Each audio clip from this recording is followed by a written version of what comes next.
in.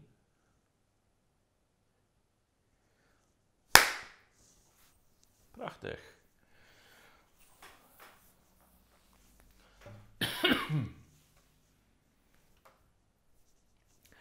Hey there everybody, this is actually the second attempt at this video.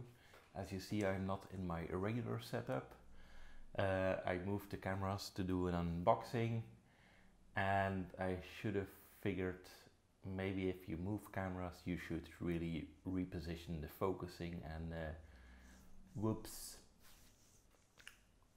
I'll run some footage just to show how bad it was, but it doesn't matter. What we're here for is two bases I got from Thomann. So let's do the official version. Thomann sent me the two bases to use in this video. I'm not getting paid by Thomann. You all know I like Thomann. When I'm done with this video, both bases are getting back to Thomann.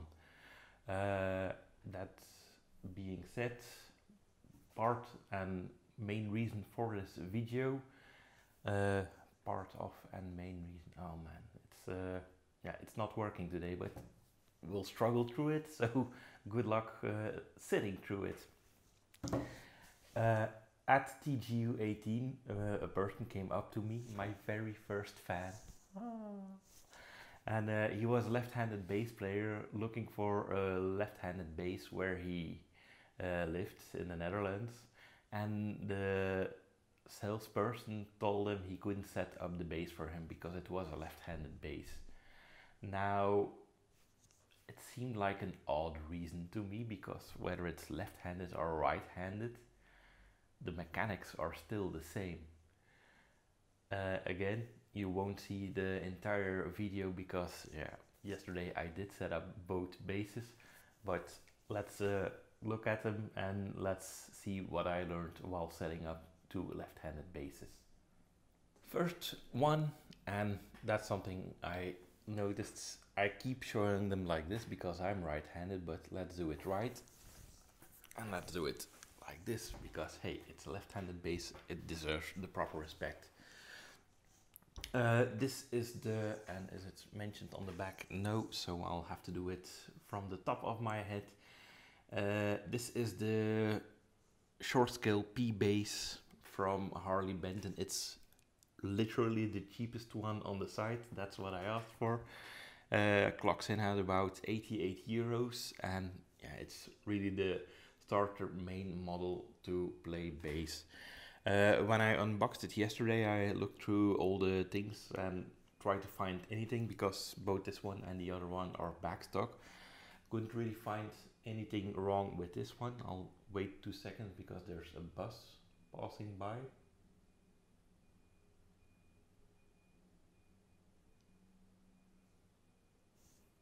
I don't know.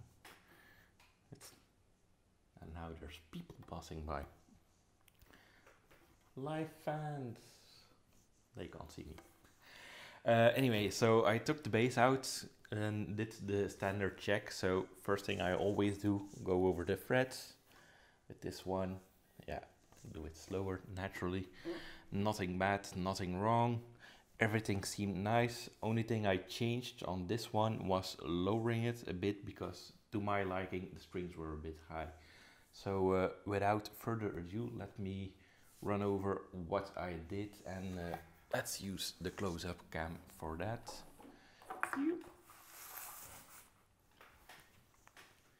Hello, close-up cam. So, just to be sure, when you get this bass, you get the necessary wrenches to set up the bridge.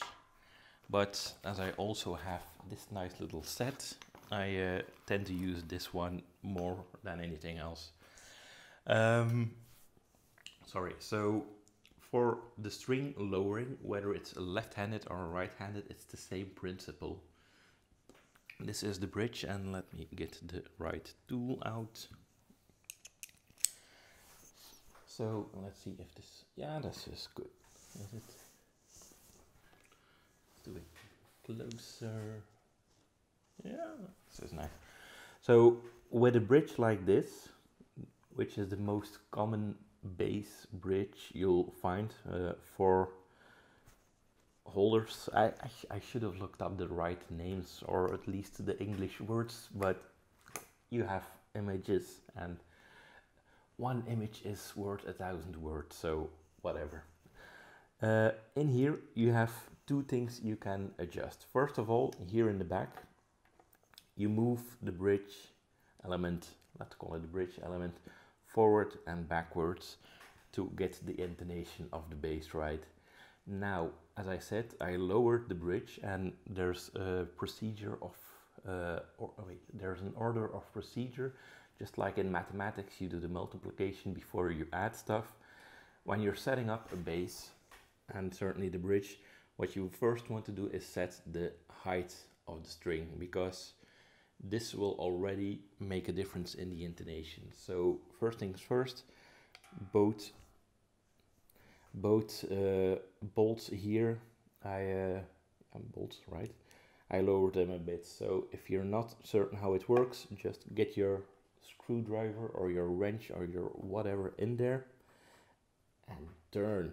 I mean, it sounds pretty basic, but hey, let's run over it. I'm going to completely screw up this bass again just to get the example. I'll do it like this. If you do something like this, always level it. So don't do one side completely, but go from side to side and try to keep it a bit level while you're setting it up. Let's see if it's at all clear. Yeah, it's pretty clear here. So now you can see this one is really a much lower, and let's show it on the bridge itself in close-up, or on the strings themselves. I mean, look, if you look here, how low the string, yeah, that's it. Wait, is it though? Is it, Michiel? You can do better than that.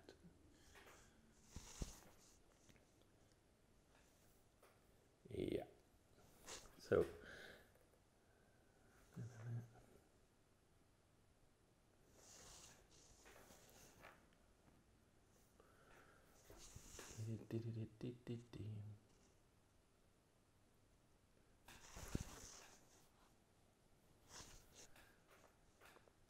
so if you look at the strings now, you see that they're really, really low. Bottom side of that is you get a lot of clattering. I don't know what the right word is, but hey, could be better. So yesterday it was too high, now it is too low. So what you basically do is just get the right tension in there. Let's higher. Let's put it higher. Oh, come on.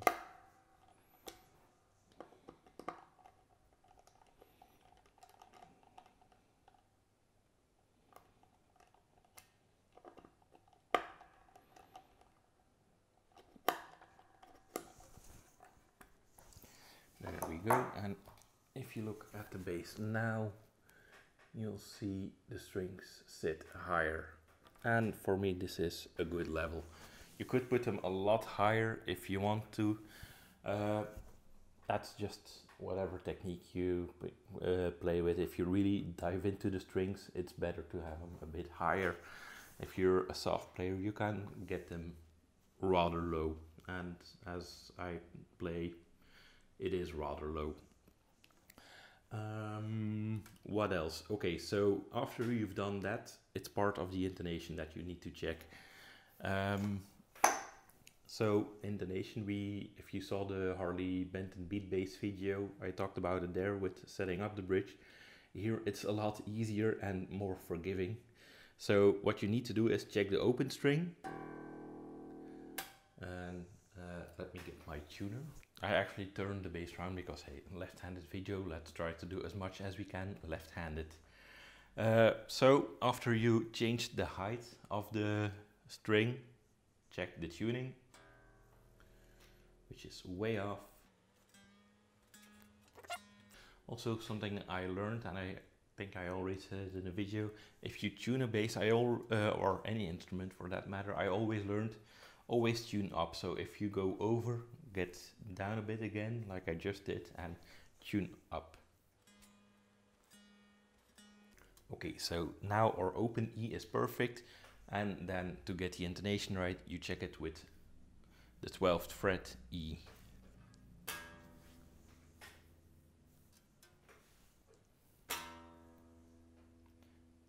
And you can see, I hope you can see it here, now it's just a bit too high, so we adjust the bridge. Let's change the camera angle again.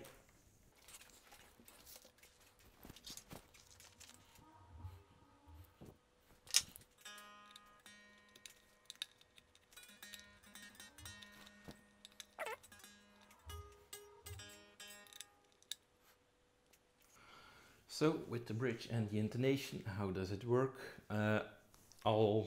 Won't go for clockwise and counterclockwise because that can be confusing even to me right now. Let's just do it practical. If you turn the screw towards the top of the bass, so where the E, let's call it the side of the E string, then you will actually lower the intonation a bit.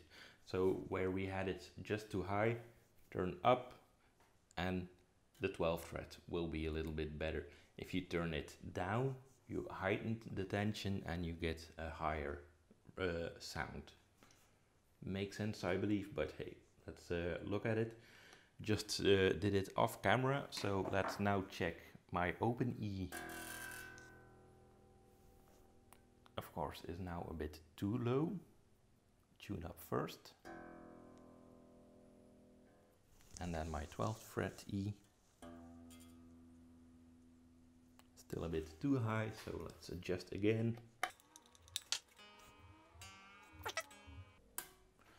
And let's check the 12th. Nailed it. So that's how you set up a left-handed bridge.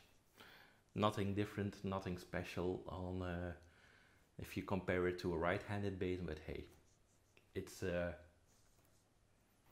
well, let's just call it, it's the loss of that other music store, because of course if you buy a Harley Benton, it's already set up nicely, because that's how good Thomann is.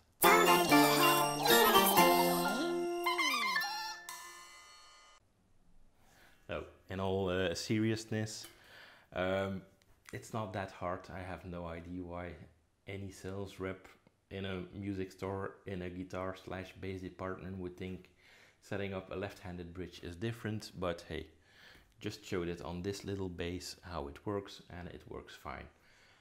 For the record, this video is all about setting up the bass. I'll get the other one out as well.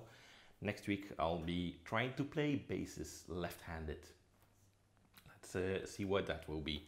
Anyway, one down, one to go. The other one I got was especially because it has a different bridge. Before I go into the bridge, let's talk about the bass itself again. Also for this one, sound demos and me playing left-handed next week. This bass, it's the B450 Progressive Series. I keep forgetting the name because it's almost like an Ibanez name. Anyway, this bass had a tiny issue that I sorted out as well, and let's show it on camera.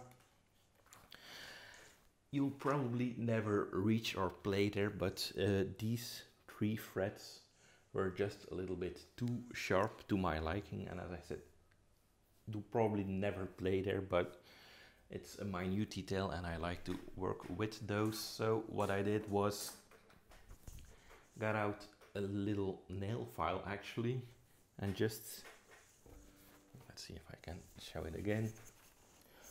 On here, what you do is, I can rest it here, just like this one it was, take it and move the string a bit, or remove the string, that's even better, and just like lightly touch it, and you'll get the nice little edge that you want to have. Very easy, you don't need special tools. Everyone can easily find a nail file, I believe. And for something like this, it's more than enough. Main reason, this base has a different bridge. Now, the footage is lost, or it's just completely not in focus. At first I loved this bridge because I loved the element of 4 separate pieces. Let's get them nicer on screen. And then I found out I struggled a bit with setting it up. Let's go over what I found, shall we? I'll put the right bit back in. So this bridge, all 4 strings are intonated separately. It's a nice design, and there's 4 bolts, and that's where I went wrong yesterday. There's one here. Let's see, yeah, you can't absolutely see it because it's on the other side of the base, but believe me, it's there. This little bolt holds the actual bridge piece in control. So again, here, 2 holes to go up or down with the bridge element, and this bolt holds this little piece of metal in place. Then, and that's the one I struggle to find, because I'm looking at it right-handed. If I was looking at it left-handed, I would be looking down at it and I'd see it immediately. You have a little bolt here. If you loosen this bolt, again, need to focus and think about camera angles with the left-handed base. If you do it here, you can actually loosen the whole bridge element and move it up and down a bit. So it's still the same principle. If you move it down, it's going to be a bit lower. If you move it back, it's going to be a bit higher. What I didn't quite like about this one, design-wise, I love it. Practicality, it's a bit harder because setting this one up is really more of a try and error method. With the other ones, you can really nicely adjust it just a tiny bit. With this one, I found out you first need to loosen it completely, then slide the bridge element, up and down, and lock it back in place. But by locking it in place, you're moving it just a tiny bit again. So if you want to set up a base perfectly, it can get a little annoying. That being said, it was the only grievance about this kind of bass. But hey, other than that, it's a kick-ass looking bass. And yeah, well, check back next week to see what it sounds like when I'll be playing it left-handed. I've been practicing just a tiny bit, and by now this is what I can do left-handed. And it feels so strange. I really feel like it's my first days on bass. I have no rhythm, no strength whatsoever in this hand. Finger positioning, nope, not going to work. So, well, it's going to be a fun one. See you next week.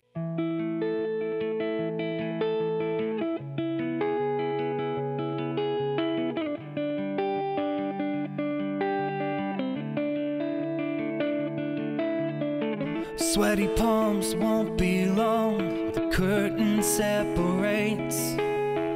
The light blinds just in time. The music is on its way.